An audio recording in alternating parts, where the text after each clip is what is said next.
Hi, I'm Sheryl Raphael Whitaker, CEO and founder of EdenAnthony Elite Talent Solutions.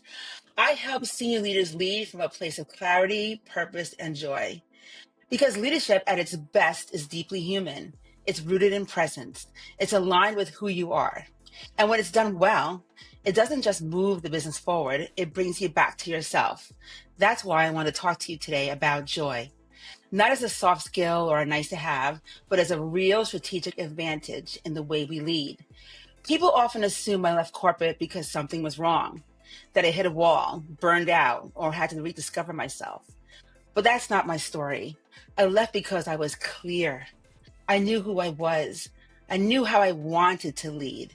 And I knew I wasn't willing to keep adjusting myself to environments that didn't honor that. I didn't walk away in crisis. I walked away in alignment. I spent my whole career leading with integrity and joy. I just wasn't going to start compromising that to stay comfortable. The thing is, I've always led with joy, even in the pressure, even at the highest levels, even when others told me I was being extra. For me, it just was never optional. It was the way I stayed human in systems that tried to flatten people into roles. It was the way I connected, built trust, and got results that actually meant something. Joy kept me present. It kept me grounded. And even now, it's the reason I do this work. Not to help you manufacture joy, but to help you recognize it as a part of your design, to return to it, to lead from it on purpose. Because when you disconnect from joy, you don't fall apart overnight. You just start to fade, slowly, quietly. You keep delivering, and you keep showing up, and you keep achieving. But somewhere along the way, something essential gets lost. And you may not always know how to name it because technically everything still looks like it's working. But when you stop feeling right, that's not weakness. That's wisdom calling you back. If you're ready to listen to that wisdom, to get curious, to reconnect with yourself, I want to share with you 4 simple practices that I've built into my own life and work. These are not quick tips or surface habits. They're practices, and they hold me steady. They're also how I coach, how I write, and how I lead. And if you're looking for a way back to alignment, they're a really good place to begin. The first is to build a personal board of truth tellers, I like to call it. You need people who reflect you back to yourself, not your title, not your wins, but you. People who see you clearly and speak truth with love, not just when you're struggling, but consistently over time. They keep you rooted in what's real. I have those people in my life, and I return to their wisdom often. The second is to challenge the old stories. You carry narratives about what's possible for you, what's allowed, what's right, based on who you've been.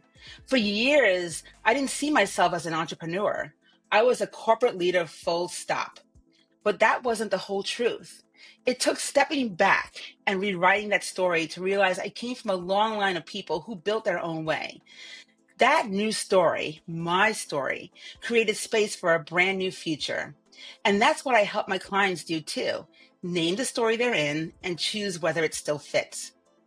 The third practice is to stay in relationship with your why. Not just a polished version you share in a pitch deck, but the deeper reason you do what you do.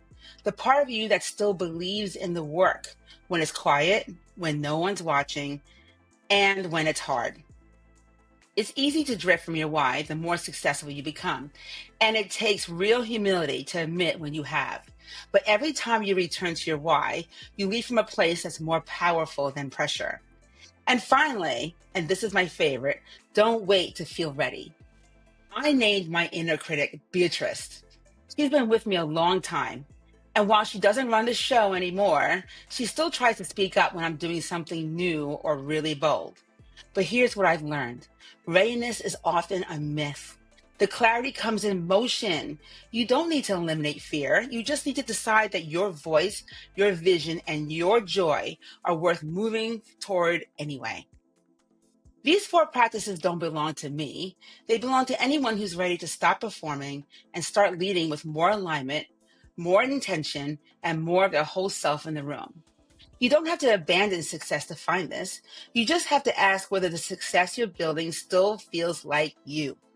You don't need a new title to lead this way. You just need permission from yourself. Because when your leadership finally feels like you, fully, unapologetically you, everything shifts in the best way. You stop performing. You stop chasing. You start showing up with a kind of clarity and presence that people can actually feel. That's what makes leadership sustainable. That's what makes it magnetic. And that's what joy makes possible. When you stop asking for permission and start leading like you love it, because you do. Thank you so much for listening today. If you want to learn more or connect with me, you can find me at my website, EdenAnthonyEliteTalent.com, or on LinkedIn, Sheryl Raphael Whitaker. I'll see you soon. Thanks again.